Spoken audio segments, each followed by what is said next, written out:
Namaste dear everyone, hope all of you are well. Today we are going to discuss the exercise of chapter number 7 equilibrium NCERT exercise, because we have completed from lecture number 1 to lecture number 11 and the exercise solution are still left, so no need to worry. In this video we are going to discuss the NCERT exercise solution. So let's start NCERT exercise solution. तो हमारा question number 1 है, a liquid is in equilibrium with its vapor in a sealed container at a fixed temperature. The volume of the container is suddenly increased.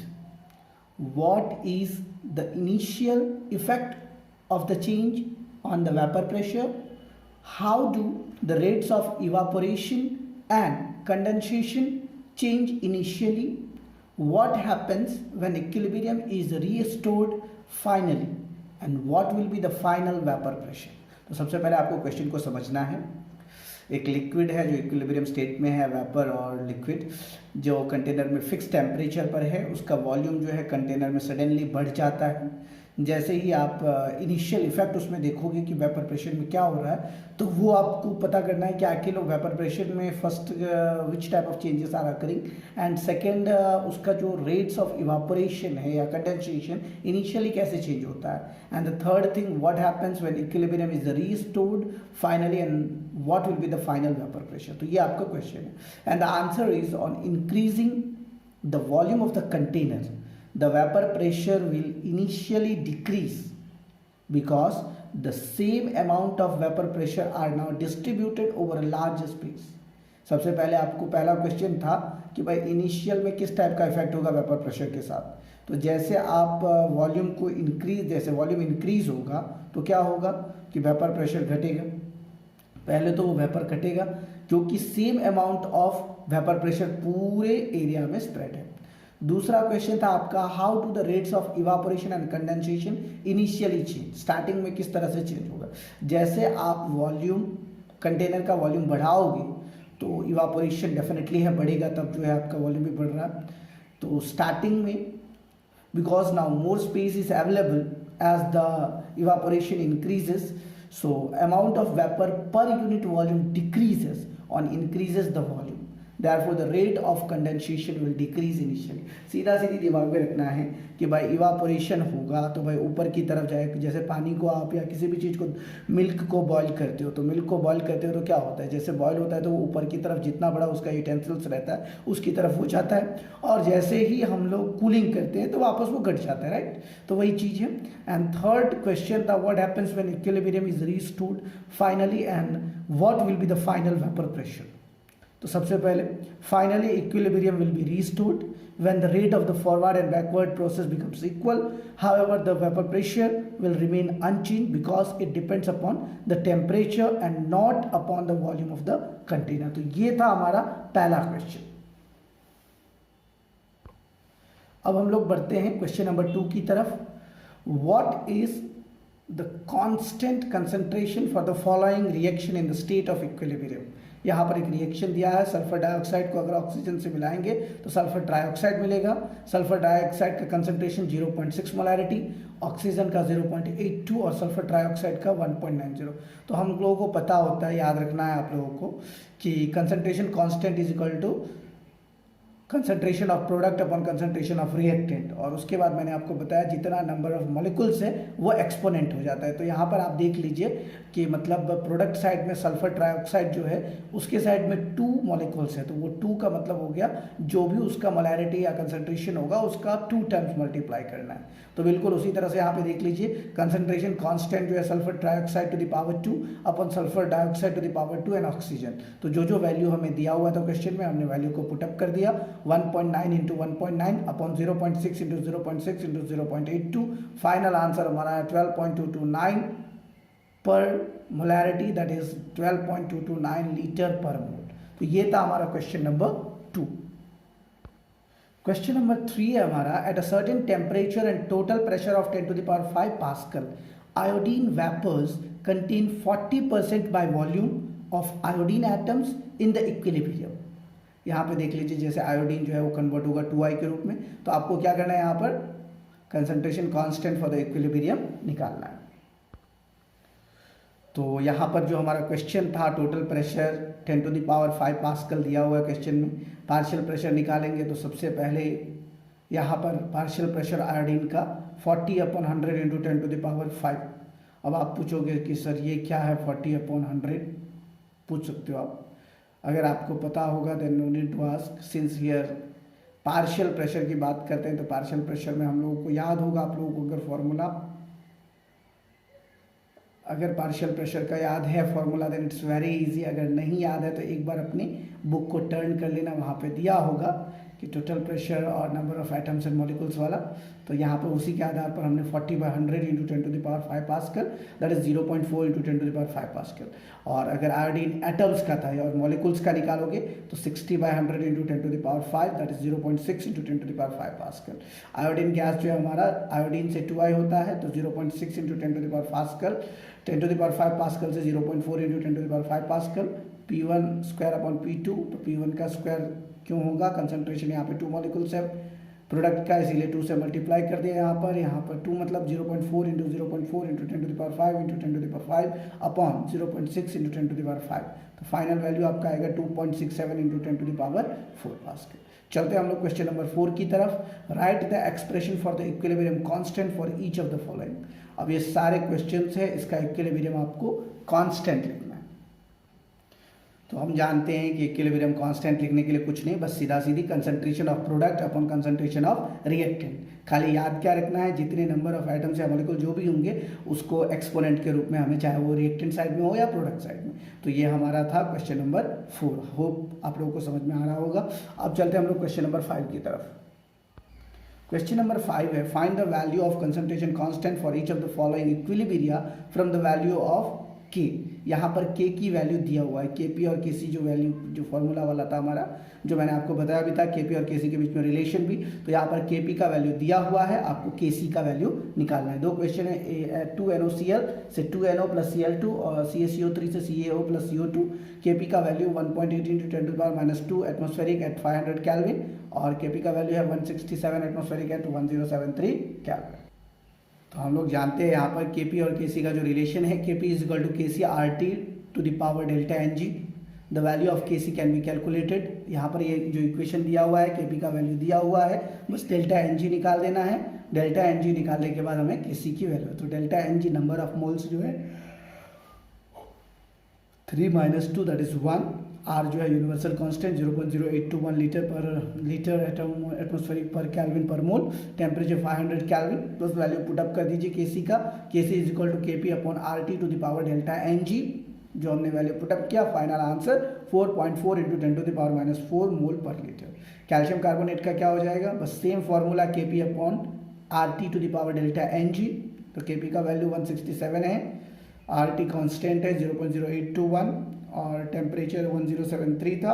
Divide करने पर final answer हमारा 1.9 मोल per litre आया। अब हम लोग बढ़ते हैं क्वेश्चन नंबर 6 की तरफ।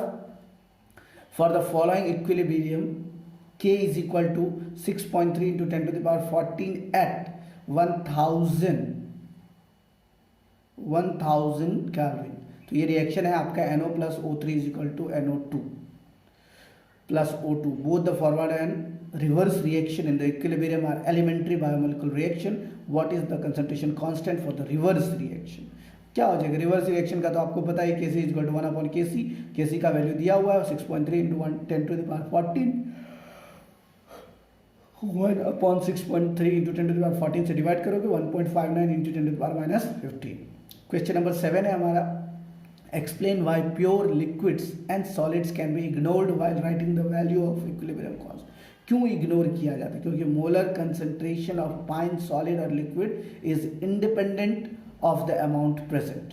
Molar concentration is equal to number of moles upon volume into mass by volume into density. Since density of a pure liquid और solid is fixed and the molar mass is also fixed, therefore the molar concentration are constant। याद रखना है आप लोगों को, बस ये दिमाग में रहना चाहिए। कोई पूछेगा आपको कि भाई ये सॉलिड लिक्विड हम लोग क्यों नहीं लिखते हैं, तो इसका मेन रीज़न होता है कि जैसे सॉलिड से लिक्विड में जो इनका डेंसिटी होता है उनका मोलर मास फिक्स होता है, जिस कारण से मोलर कंसंट्रेशन लिखने की ज़रूरत नहीं पड़ती है। चलिए क्वेश्चन नंबर 8 की तरफ। Reaction between the nitrogen and oxygen take place as the followers 2N2 + O2 is equal to 2N2। यहाँ पर mixture 0.482 mole of N2, 0.933 mole of O2 is placed in a reaction vessel of volume 10 liter and allowed to form N2O at a temperature for which concentration constant is 2.0 into 10 to the power minus 37. Determine the composition of the equilibrium mixture. तो यहाँ पर हमें suppose करना पड़ेगा कि let x mole of N2 take parts in this reaction. अगर इस reaction के आधार पर आप देखोगे, पहले 2N2 + O2 2N2O है, तो इनिशियल कंसंट्रेशन हमारा जो क्वेश्चन में दिया हुआ है 0.482/10, 0.933/10, तो फाइनल कंसंट्रेशन जो प्रोडक्ट का कंसंट्रेशन इनिशियली 0 होगा। अब अगर हमने x माना है तो वो x/10 हो गया, तो -x/10 हमें माइनस करते जाना है। तो 0.482/10 - x, 0.933/10 - x/2 that is equal to x/10। फिर वापस हमें लॉ ऑफ केमिकल इक्विलिब्रियम क्या करना है, लॉ ऑफ केमिकल इक्विलिब्रियम जो concentration of product upon concentration of reactant, और जो कंसंट्रेशन का वैल्यू दिया हुआ है वो वैल्यू को इक्विलिब्रियम करेंगे। फिर हमारा x² का वैल्यू 43.352 × 10 to the power -40 और x का वैल्यू 6.6 × 10 to the power -20 आएगा। अब ये x जो है छोटे वैल्यू को निगलेक्ट कर देता है, मोलर कंसंट्रेशन कितना हो जाएगा 0.0482 मोल पर लीटर N2 का, O2 का हो जाएगा 0.0933 मोल पर लीटर, और कंसंट्रेशन ऑफ N2O 0.1 × x, तो 0.1 × 6.6 × 10 to the power -20 that is 6.6 × 10 to the power -21 mole per litre. तो ये था हमारा क्वेश्चन नंबर 8। अब हम लोग बढ़ते हैं क्वेश्चन नंबर 9 की तरफ। क्वेश्चन नंबर 9 है हमारा, nitric oxide react with bromine and gives nitrosyl bromide as per reaction given below 2N2 + Br2 2NOBr when 0.087 mole of NO and 0.0437 mole of Br2 are mixed in a closed container at a constant temperature, 0.0518 mole of NOBr is obtained at equilibrium. Determine the composition of the equilibrium mixture. सबसे पहले आपको ये reaction balance करना पड़ेगा। The balance chemical equation for the reaction according to the equation 2 mole of NO reacts with 1 mole of Br2 to form 2 moles of NOBr. आपको समझ में आ गया, रिएक्शन है आपका 2NO + Br2 is equal to 2NOBr. The composition of equilibrium mixture can be calculated as the following. Number of moles of NOBr formed at equilibrium is 0.518 because this mole is given. So number of moles of NO taking part in the reaction is 0.0518 mole. Number of moles of NO left at the equilibrium that is 0.087 - 0.0518। जो value दिया हुआ है उसी value से हमने निकाला है। सारा वैल्यूज आप देख सकते हैं स्क्रीन के ऊपर में कि भाई ब्रोमीन का कितना निकला, Br2 का taking part in the reaction निकला 0.0259 और left after the equilibrium 0.0178 mole. तो इस तरह से आप initial molar concentration and the equilibrium molar concentration of different species में भी represented. As you can see 2NO + Br2 is 2NOBr. Initial concentration 0.087, 0.04370 and the moles at the equilibrium point that is 0.0352, 0.0178 and 0.0518। तो ये था हमारा question number 9। अब हम लोग बढ़ते हैं क्वेश्चन नंबर 10 की तरफ। क्वेश्चन नंबर 10 है हमारा, at 450 Kelvin the Kp is 2.0 × 10 to the power 10 per bar for the equilibrium reaction 2SO2 + O2 is equal to 2SO3। तो यहाँ पर आपको Kc निकालना, तो वही formula Kp is equal to Kc RT to the power delta Ng, Kc is equal to Kp by RT to the power delta Ng that is equal to Kp RT to the power minus delta Ng। जो values है values put कर दीजिए और Kc की value last में final 7.47 × 10 to the power 11 पर मोल निकलेगा per molarity। yes, now we are moving toward the question number 11। question number 11 है हमारा, a sample of HI hydrogen iodide is placed in a flask at a pressure of 0.02 atmospheric. At the equilibrium partial pressure of hydrogen iodide is 0.04 atmospheric. What is the Kp for the given equilibrium? आपको Kp का value find out करना है। 2HI is equal to H2 + I2 ये reaction है। यहाँ पे आप देख सकते हैं पावर ऑफ हाइड्रोजन आयोडाइड दिया हुआ है 0.04 atmospheric, H2 0.08 atmospheric, I2 0.08 atmospheric. वही concentration of product upon concentration of reactant pressure में भी, तो प्रेशर ऑफ यहाँ पर P टू दी पावर, ये प्रेशर हाइड्रोजन का प्रेशर, आयोडीन का प्रेशर और हाइड्रोजन आयोडाइड का प्रेशर, वैल्यू पुटअप करके Kp की वैल्यू आपका 4.0 आएगा। अब हम लोग बढ़ते हैं क्वेश्चन नंबर 12 की तरफ। A mixture of 1.57 mole of N2, 1.92 mole of H2 and 8.13 mole of NH3 is introduced into a 20-liter reaction vessel at 500 Kelvin. At this temperature, the equilibrium constant Kc for the reaction N2 plus 3H2 is equal to 2NH3, that is 1.7 into 10 to the power minus 2. In this reaction at the equilibrium, is this reaction at equilibrium? If not, then what is this direction of net reaction? Same reaction, वही N2 plus 3H2 2NH3, वहाँ पे concentration quotient निकालना है। तो product upon concentration of product upon concentration of reactant, concentration of product यहाँ पर 2 molecules है तो पावर 2 जो क्वेश्चन में दिया हुआ है, वैल्यू पुटअप कर दीजिए, आपका QC का वैल्यू आ जाएगा 2.83 into 10 to the power 3। Equilibrium constant for the reaction is 1.7 into 10 to the power minus 2। तो ये दोनों बराबर नहीं है, so therefore concentration quotient is not equal to equilibrium constant. This means the reaction is not in the state of equilibrium. ये याद रखना है कि equilibrium state में reaction नहीं है। अब हम लोग बढ़ते हैं क्वेश्चन नंबर 13 की तरफ। The equilibrium constant expression for a gas reaction is Kc is equal to NH3 to the power 4 O2 to the power 5 by NO to the power 4 upon H2O to the power 6. Write the balanced chemical reaction corresponding to the expression. ये तो आप जानते होंगे कि ये हमारा 4NH3 plus 5O2 ये product होगा, 4NO प्लस 6H2O ये रिएक्टेंट होगा, राइट। तो इसीलिए यहाँ पर देख लीजिए बैलेंस केमिकल रिएक्शन, नीचे में रिएक्टेंट होता है और ऊपर में जो होता है वो नंबर ऑफ मॉलिक्यूल्स होते हैं। तो 4NO plus 6H2O is equal to 4NH3 plus 5O2। तो ये था हमारा क्वेश्चन नंबर 13। अब हम लोग बढ़ते हैं क्वेश्चन नंबर 14 की तरफ। If 1 mole of H2O and 1 mole of carbon monoxide are taken in 10-liter vessel and heated at 725 Kelvin at the equilibrium point, 40% of water by mass reacts with carbon monoxide according to the equation H2O plus CO, H2 plus CO2। यहाँ पर आपको equilibrium constant reaction का निकालना है। Number of moles दिया है, percentage दिया है, number of water reacted 1/40 upon 100 0.4 mole, number of moles left 1 minus 0.4 that is 0.6। according to the equation 0.4 mole of water will react with 0.6, तो 0.4 मोल ऑफ कार्बन मोनोऑक्साइड के साथ 0.4 मोल water react करेगा और 0.4 मोल hydrogen and 0.4 mole carbon dioxide बनाएगा। तो molar concentration पर litre of the reactant before the reaction and at the equilibrium point are as follows। तो यहाँ पर आप देख सकते हैं, बस उसको खाली अप्लाई करना है केमिकल इक्विलिब्रियम के तरीके से और फाइनल आंसर आपका 0.44 होगा।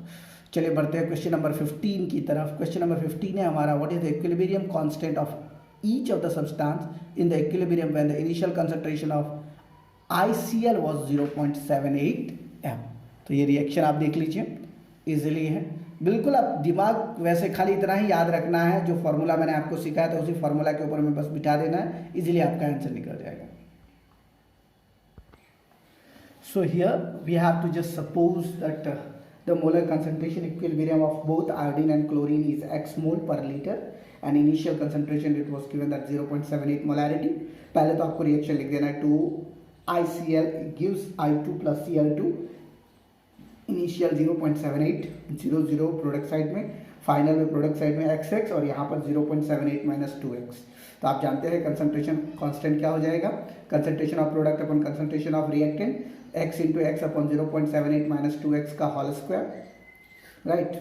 तो यहाँ पर आपका जो वैल्यूज़ है जो आपके क्वेश्चन में भी दिया हुआ है, that is x upon 0.78 minus 2x is equal to 0.14 to the power half, 0.374, x का value 0.374 into 0.78 minus 2x, x की वैल्यू आपका फाइनल 0.167 आएगा। अब आपको क्लोरीन का, आयोडीन का और ICl का वैल्यू निकाल लेना। तो आप देख सकते हैं ICl का वैल्यू जो है आपका 0.446, I2 का वैल्यू 0.167 और Cl2 का 1.67। तो ये था हमारा क्वेश्चन नंबर 15। अब हम लोग बढ़ते हैं क्वेश्चन नंबर 16 की तरफ। क्वेश्चन नंबर 16 है हमारा concentration temperature or concentration constant is 0.04 atmospheric at 898 Kelvin for the equilibrium. To show below what is the equilibrium concentration of C2H6 when it is placed in a flask at 4 atmospheric pressure and allowed to come in the equilibrium. आपको याद है ethane को जब आप तोड़ोगे तो क्या बनेगा, ethene plus hydrogen gas, right. यही इक्विलिब्रियम रिएक्शन है, जिस इक्विलिब्रियम रिएक्शन का इनिशियल प्रेशर दिया हुआ था 4, अब 4 माइनस पी कर लेना है हम लोगों को, पी एटमॉस्फेरिक पर इथीन और हाइड्रोजन, तो इथेन का 4 माइनस पी एटमॉस्फेरिक हो जाएगा। फिर वापस वही formula, pressure constant is equal to pressure constant of the, वहाँ पर जो है प्रोडक्ट का प्रेशर का कांस्टेंट को मल्टीप्लाई कर देना है, concentration of C2H4 sorry pressure of C2H4 and pressure of H2 upon pressure of C2H6। तो जो वैल्यू आएगा आपका फाइनली पी का वैल्यू 0.38 और 4 माइनस 0.38 इज इक्वल टू 3.62। तो ये था हमारा क्वेश्चन नंबर 16। अब हम लोग आगे बढ़ते हैं क्वेश्चन नंबर 17 की तरफ। Question number 17, the ester ethyl acetate is formed by the reaction of ethanol and acetic acid and the equilibrium is represented as acetic acid plus ethanol gives CH3COC2H5। क्या नाम होगा इसका, ethyl acetate plus H2। So write the concentration ratio for the reaction and water is not in the axis and it is in the solvent in the reaction। तो ये आप सारे questions देख ही रहे हो, क्वेश्चंस को किस तरह से बनाना है। तो कंसंट्रेशन कांस्टेंट वाला वही क्वोशिएंट कांस्टेंट का जो फॉर्मूला होता है, concentration of product upon concentration of reactant, जो वैल्यूज है वैल्यूज पुट अप कर दो, इनिशियल वैल्यू फाइनल वैल्यू, उसके बाद कंसंट्रेशन कांस्टेंट निकाल लेना है। यही आपका दोनों तीनों क्वेश्चंस है। दोनों तीनों क्वेश्चंस के जैसे फर्स्ट का आंसर आपका आ जाएगा यहाँ पर कि फर्स्ट का आंसर बस सीधे सीधे आपको अप्लाई करना था, 0.009 मोल हो जाएगा इथेनॉल का और 0.829 हो जाएगा एसिटिक एसिड का, सेकंड का 3.92 एंड थर्ड का 0.204। तो इस तरह से आप बता सकते हैं कि क्वेश्चन कांस्टेंट जो है वो रेट कांस्टेंट से कम है, क्योंकि इक्विलिब्रियम यहाँ पर उस तरह से नहीं पहुँचा है जैसे रिएक्शन में पार्टिसिपेट करते हैं, रिएक्टेंट से प्रोडक्ट बनता है। अब हम लोग आगे आ रहे हैं क्वेश्चन नंबर 18 की तरफ। क्वेश्चन नंबर 18 है, अ sample of pure PCl5 was introduced into a evacuated vessel at 473 Kelvin. After the equilibrium was reached, the concentration of PCl5 was found to be 0.5 into 10 to the power minus 1 mole per liter. If concentration constant is 8.3 into 10 to the power minus 3, what are the concentration of PCl3 and Cl2? आप जानते हैं कि reaction PCl5 जो किस तरह से टूटेगा, PCl3 plus Cl2, यहाँ पर जो वैल्यूज दिया हुआ है वैल्यूज डाल दीजिए, फिर रिएक्शन कांस्टेंट का वैल्यूज आप लोग इजीली निकाल सकते हैं। यहाँ पर देख सकते हैं कि पहले PCl5 को x लेना है, PCl3 0, Cl2 0, उसके बाद जो constant 8.3 into 10 to the power minus 3 value दिया है वहाँ पर x माइनस 0.05, x माइनस 0.05, तो कंसंट्रेशन कांस्टेंट का फाइनल वैल्यू आपका x का आ जाएगा कितना, 0.02 मोल। तो PCl3 का 0.02 मोल और Cl2 का 0.02 मोल, राइट। अब आ जाए क्वेश्चन नंबर 19 की तरफ। क्वेश्चन नंबर 19 है हमारा, one of the reaction that take place in producing steel from iron ore is the reduction of iron. यहाँ पर देख लीजिए FeO plus CO, Fe plus CO2 question में दिया हुआ है। इनिशियल प्रेशर कितना है, फाइनल प्रेशर कितना होगा, क्वेश्चन प्रेशर क्या हो जाएगा, बस सीधा सीधी प्रेशर कांस्टेंट आपको निकालना है 0.571। जब वैल्यू दोनों का आप कंपेयर करोगे तो क्वेश्चन प्रेशर जो है वो ज़्यादा होगा, कांस्टेंट प्रेशर से बड़ा है। तो यहाँ पर वापस ये formula 0.8 minus P by 1.4 plus P, right. तो यहाँ पर फाइनल आपका दोनों का जो प्रेशर आएगा, कार्बन मोनोऑक्साइड का 1.739 और कार्बन डाइऑक्साइड का 1.461। क्वेश्चन नंबर 20 की तरफ बढ़ते हैं हम लोग। क्वेश्चन नंबर 20 है हमारा, equilibrium constant Kc for the reaction N2 plus 3H2 2NH3 at 500 Kelvin is 0.061. At a particular time, the analysis shows that the composition of the reaction mixture is 3.0 mole per liter of N2 and 2.0 mole per liter of H2, 0.50 mole per liter of NH3. Is the reaction at equilibrium? If not, in which direction does the reaction tend to proceed to reach the equilibrium?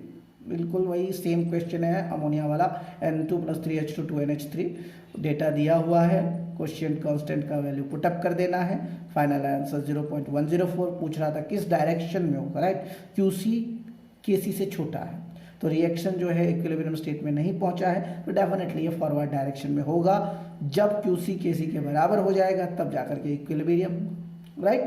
Question number 21, bromine monochloride BrCl decomposes into bromine and chlorine and reach the equilibrium.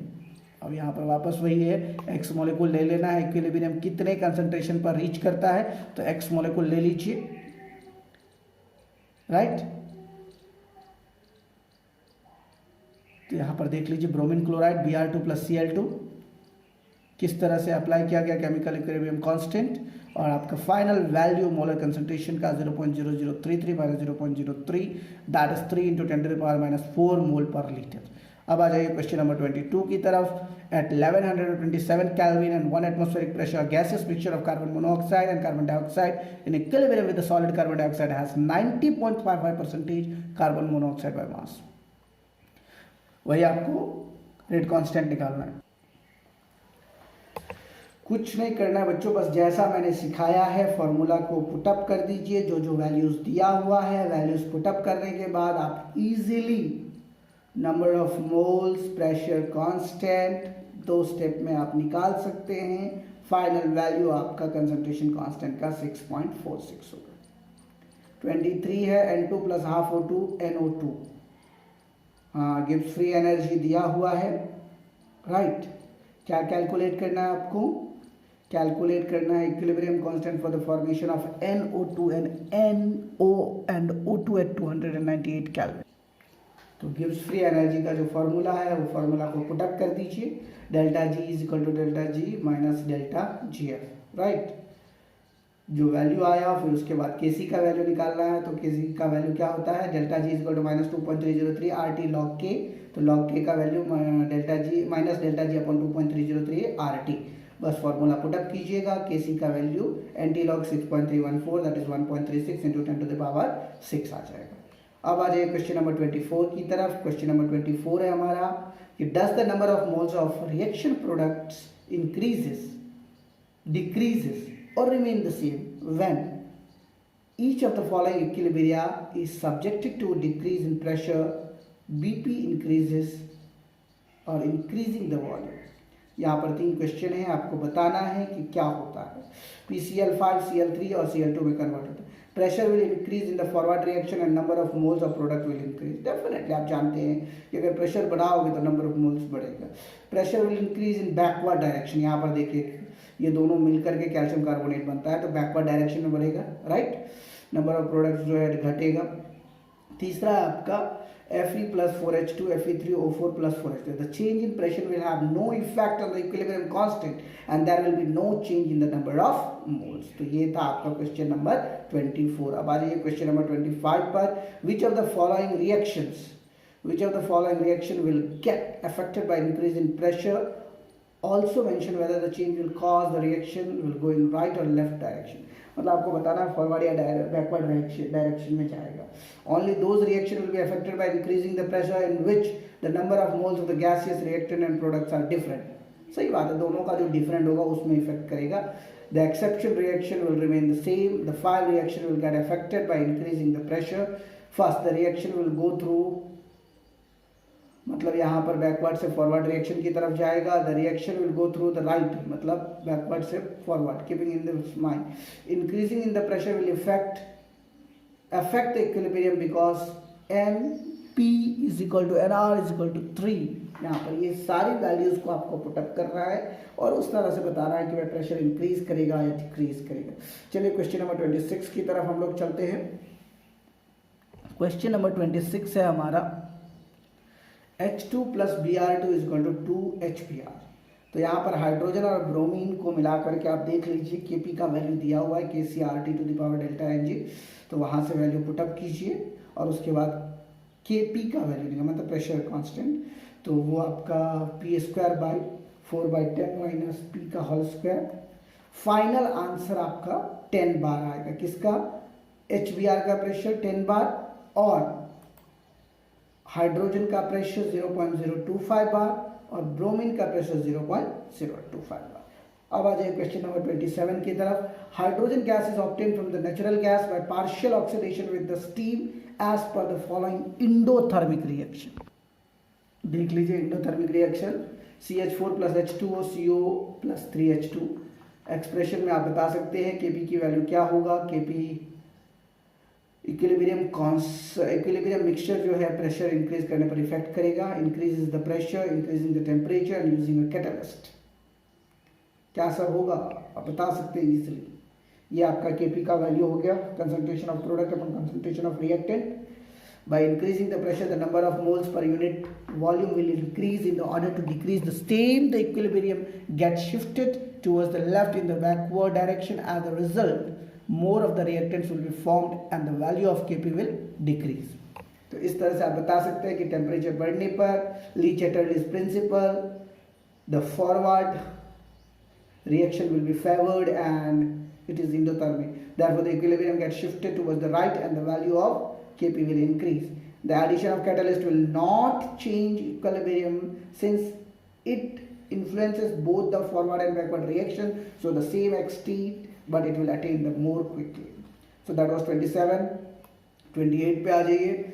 What is the effect of addition of hydrogen, addition of methanol, removal of carbon monoxide and removal of methanol. Equilibrium constant पर देख लीजिए क्या सब होगा. Equilibrium will be shifted in the forward direction, equilibrium shifted in the backward direction, equilibrium will be shifted in the backward and forward direction. आप देख सकते हैं इजीली. देखो कुछ नहीं है इस समय, बस थोड़ा माइंड लगाना है, बाकी वही दिमाग में खाली एक ही चीज रखना है, concentration of product upon concentration of reactant. देखो वापस वैसा ही रिएक्शन आ गया, PCl5 PCl3 plus Cl2, delta H का वैल्यू दिया हुआ है, एंडोथर्मिक का आपका 124 किलो जूल पर मोल। एक्सप्रेसिव आपका Kc निकालना है, रिवर्स रिएक्शन का टेम्परेचर निकालना है, इफेक्ट ऑफ Kc निकालना है, PCl5 को ऐड करेंगे तो क्या होगा। देखो एक्सप्रेशन ऑफ Kc आप देख ही रहे हो, concentration of product upon concentration of reactant, reverse reaction का भी वही हो जाएगा, concentration of product upon concentration of reactant जो वैल्यू दिया हुआ है डिवाइड करके 120.48। अगर PCl5 ऐड करोगे तो Kc का वैल्यू जो है वो कांस्टेंट नहीं रहेगा, क्योंकि यहाँ पर चेंज इन टेम्परेचर हुआ। जैसे टेम्परेचर को बढ़ाओगे तो फॉरवर्ड रिएक्शन जो है फेवर्ड करेगा, एंडोथर्मिक इन नेचर होगा और इक्विलिब्रियम कांस्टेंट बढ़ेगा। Right. 30th question, H2 gas used in Haber process, वही अमोनिया वाला जो है, नहीं, produced by reacting methane from natural gas with a high temperature steam. The first stage of two-stage reaction involved the formation of carbon monoxide and hydrogen. In the second stage, carbon monoxide formed in the first stage is reacted with the more steam in water gets shifted reaction. CO plus H2O, CO2 plus H2. अगर ये reaction को vessel 400 degree Celsius तक ले जाया जाए तो equilibrium mixture of carbon monoxide so that the pressure of carbon monoxide will be equal to pressure of water, that is 4 bar. And what will be the partial pressure of hydrogen at equilibrium? Kp is equal to 0.1 at 400 degree Celsius.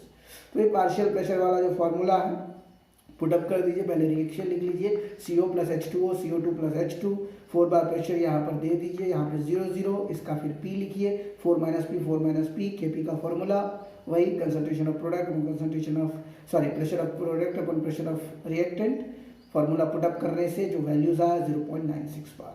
तो ये था हमारा question number 30। अब हम लोग बढ़ते हैं question number 31 की तरफ। Predict which of the following will have applicable concentration of the reactants and product. चारों क्वेश्चन दिया हुआ है, आपको बताना है। पहले क्वेश्चन में कंसंट्रेशन कांस्टेंट बहुत छोटा होगा, तो molar concentration product is very small as compare to the reactant. दूसरे में the value of Kc is quite large, means that molar concentration of the product is very large as compare to that of the reactants. तीसरे case में the value of concentration constant is 1.8. This means that both of the product and reactants have appreciable concentration. तो ये था हमारा question number 31। अब हम लोग बढ़ते हैं क्वेश्चन नंबर 32 की तरफ। The value of Kc for the reaction is 3O2 gives 2O3. That is 2.0 into 10 to the power minus 50 at 25 degrees Celsius. If the equilibrium concentration of 0.02 in air at 25 degrees Celsius is 1.6 into 10 to the power minus 2, what is the concentration of O3? Reaction को पहले balance करो, 3O2 gives 2O3, concentration constant O3 का square upon O2 का cube, 2.0 into 10 to the power minus 50 is equal to O3 का square upon 1.6 into 10 to the power minus 2 का cube. Multiply करो, O3 का square जो है value आ जाएगा आपका 8.19 इंटू 10⁻56 अंडर रूट जो वैल्यू होगा 2.86 इंटू 10⁻28 मोलैरिटी। क्वेश्चन नंबर 33 की तरफ हम लोग चलते हैं। क्वेश्चन नंबर 33 है हमारा, the reaction of carbon monoxide plus hydrogen gives methane plus water at the equilibrium of 1300 kelvin in 1 litre of flask. It also contains 0.30 mole of carbon monoxide, 0.10 mole of hydrogen and 0.02 mole of water, and at unknown amount of methane in the flask. Determine the concentration of methane in the mixture. The equilibrium constant Kc for the reaction at the given temperature is 3.90. तो CO plus 3H2 gives CH4 plus H2O. तो यहाँ पर बस वही concentration constant value put up कर दीजिए। Final answer 5.85 into 10⁻²। अब आ जाए question number 34। What is meant by the conjugate acid base pair? Find the conjugate acid base pair for the following species: HNO2 CH minus, HClO4 OH minus, CO3 2 minus। तो आपको पता है conjugate acid base मतलब जितने hydrogen ion या photon ion acid base pair में differ करेगा उतने को हम उसका कंजुगेट एसिड बेस पेयर करेंगे। जैसे कंजुगेट एसिड यहाँ पर पहला क्वेश्चन था आपका HNO2, तो क्या हो जाएगा भाई HNO2 का हो जाएगा HNO3, CH माइनस का हो जाएगा CH2, बराबर ना। तो यहाँ पर देख लीजिए पहले कंजुगेट एसिड पे क्वेश्चन का सब का अलग अलग कर दिया गया है। एसिड वाला हो जाएगा HCN, H2O, HCO3 और HS माइनस, और बेस वाला हो जाएगा इसमें से एक हाइड्रोजन हटा दोगे तो NO2, जहाँ से हाइड्रोजन है उसमें से एक एक हाइड्रोजन हटाते जाओ। ClO4 में से हाइड्रोजन हटाओगे तो ClO4 माइनस, उसके बाद H2O में से H हटा दोगे तो O2 minus, right. Which of the following are Lewis acid, यहाँ पे आपको पता करना है लिविस एसिड कौन सा है। तो याद होगा आपको electron pair donor base Lewis base और electron pair acceptor Lewis acid. BF3H plus ions are Lewis acid, right. What will be the conjugate bases for the Bronsted acid HF HSO4 H2CO3। तो HF का हो जाएगा F minus, H2SO4 का हो जाएगा HSO4 minus और H2CO3 का हो जाएगा HCO3 minus. Right the conjugate acid for the following Brønsted basis NH2 NH3 और HCO का। NH2 का हो जाएगा NH3, NH3 का हो जाएगा NH4 प्लस और HCO का हो जाएगा HCOH, राइट। देखो बहुत इजी है, ये सारी चीज़ें हमने आपको थ्योरेटिकल पार्ट में ही पढ़ाया है। The species of water HCO3 minus HSO4 minus NH3 can act as both Bronsted acid and base. For each give corresponding conjugate acid base. अब आपको पता करना है यहाँ पे कौन सा कंजुगेट एसिड होगा कौन सा कंजुगेट बेस होगा। स्पेसीज आपके बीच में है H2O HCO3 minus HSO4 minus NH3। इसमें से अगर एक हाइड्रोजन जोड़ दोगे तो hydronium ion H3O plus H2CO3 H2SO4 NH4 plus, और इसमें से एक हाइड्रोजन निकाल दोगे OH minus CO3 2 minus SO4 2 minus NH2 minus, right. तो ये इजीली आप दोनों बता सकते हो कि ये कंजुगेट एसिड है कंजुगेट बेस है। Question number 39।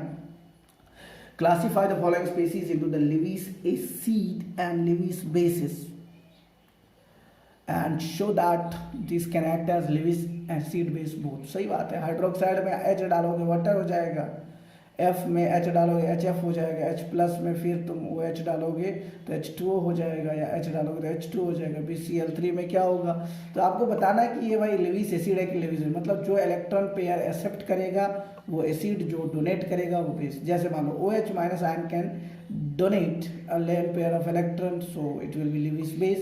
F minus can donate electron pair, Lewis base. H plus can accept lone pair, Lewis acid. BsCl3 can accept electron pair, so it will be Lewis acid. And boron will be electron deficient, so that's why it is an Lewis acid. अब आ जाइए question number 40 में, the concentration of hydrogen ion in a sample of soft drink यहाँ पे दिया हुआ है, pH value बस वही formula, pH is equal to minus log H plus, तो minus log 3.8 into 10 to the power minus 3, तो लॉग A इंटू B, तो minus log 3.8 plus log 3 means log 3 log 10, तो 3 लॉग 10 3 हो जाएगा।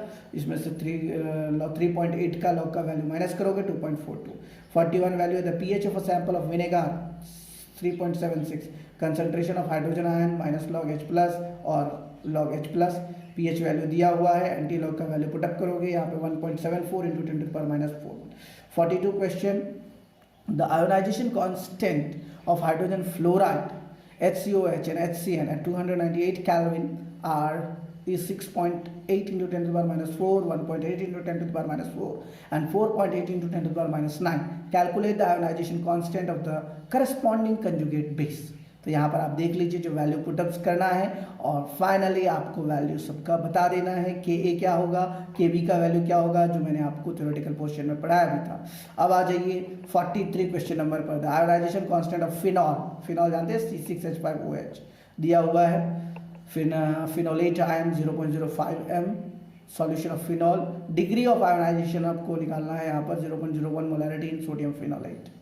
तो वही के ए का वैल्यू पहले निकाल लो।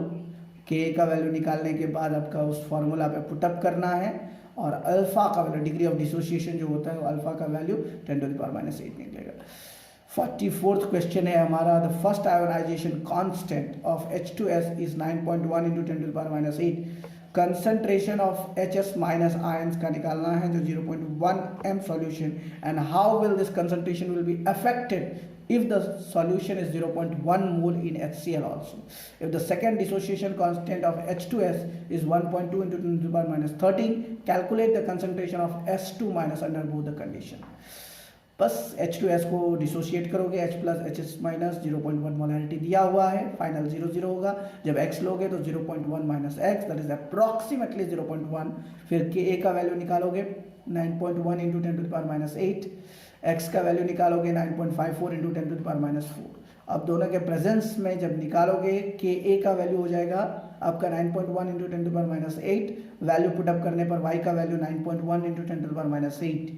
अब वहाँ पर वही याद करो इसको, सॉल्युबिलिटी कांस्टेंट जो मैंने बताया था आपको, स्पैरिंगली सॉल्युबल कांस्टेंट। ये स्पैरिंगली सॉल्युबल कांस्टेंट के फॉर्मूला पर अगर आप निकाल दोगे, फाइनल के ए का वैल्यू आ जाएगा आपका 1.09 into 10 to the power minus 19 molarity. अब हम लोग बढ़ते हैं लास्ट क्वेश्चन की तरफ। लास्ट क्वेश्चन है हमारा। The ionization constant of acetic acid is 1.74 into 10 to the power minus 5। Calculate the degree of dissociation of acetic acid in its 0.5 m solution. Calculate the concentration of acetate ions in this. बस वही वाला, ये हमारा NCERT का example है। अगर आप लोगों ने पढ़ा होगा, मैंने बताया भी था, एनसीईआरटी का सेम एग्जाम्पल है। और टोटल और एक दो क्वेश्चंस है। 46th नंबर का question. It has been found that pH 0.01 molarity solution of an organic acid is 4.15. Calculate the concentration of anion, the ionization constant of the acid and its power of means pKa निकालना है। तो वापस वही power of hydrogen, मतलब यहाँ पर एक acid है Ha, तो डिसोसिएट करेगा H प्लस A माइनस, दोनों का वैल्यू दिया हुआ है, pKa का वैल्यू आपको निकाल देना। 47th क्वेश्चन है हमारा। Assuming the complete dissociation, pH का वैल्यू निकालते जाइए, बस फॉर्मूला पे पुटअप करना है, यहाँ पे आपको दिख रहा होगा। 48 calculate the pH of the following. अब आपका सबको pH निकालना है। आप लोग देख सकते हैं किस तरह से pH निकाला जाता है, और इवन मैंने बताया भी था, power of hydrogen concentration plus power of hydroxide concentration is equal to 10 to the power minus 14, मतलब सीधा सीधी 14 वैल्यू होता है, minus log 10 to the power 14, तो ये 14 वैल्यूज हो जाएगा। तो इस तरह से आप किसी भी कंपाउंड का मोलर कंसंट्रेशन से pH वैल्यू आप निकाल सकते हैं, राइट। तो आप देख सकते हैं किस तरह से यहाँ पर TiOH का, CaOH हॉल्टवाइज का, NaOH का निकाला है, राइट। 49th क्वेश्चन था CH2Br इसको डिसोशिएट किया, C alpha yes, this was the very interesting question which I have solved during giving you the information of theoretical portions. तो आप देख सकते हैं यहाँ पर power of hydrogen concentration minus log 1.32 into 10 to the power minus 2, तो 10 to the power minus 2 का हो जाएगा minus 2 log 10 minus minus plus, तो 2 minus 0.1206 that is 1.88। The pH of 0.05 molarity codeine, codeine का फॉर्मूला क्या होता है, C18H21NO3, solution is 9.95। Calculate the ionization constant and pKb। तो ये रहा आपका लास्ट सॉल्यूशन। किस तरह से बनाना है ये सॉल्यूशन, ये solution COD plus H2O codeine का, H plus OH minus ion जो वैल्यूज है, फाइनल आपका 5.8 वैल्यूज निकलेगा। तो ये था हमारा आज का lecture. Hope all of you have understand the concept. If you have any doubt, then please drop your doubt into the comment box section. That's all for today. Thank you very much. If you have not liked and subscribed my channel, then don't forget to like and subscribe. That's all for today. Thank you very much.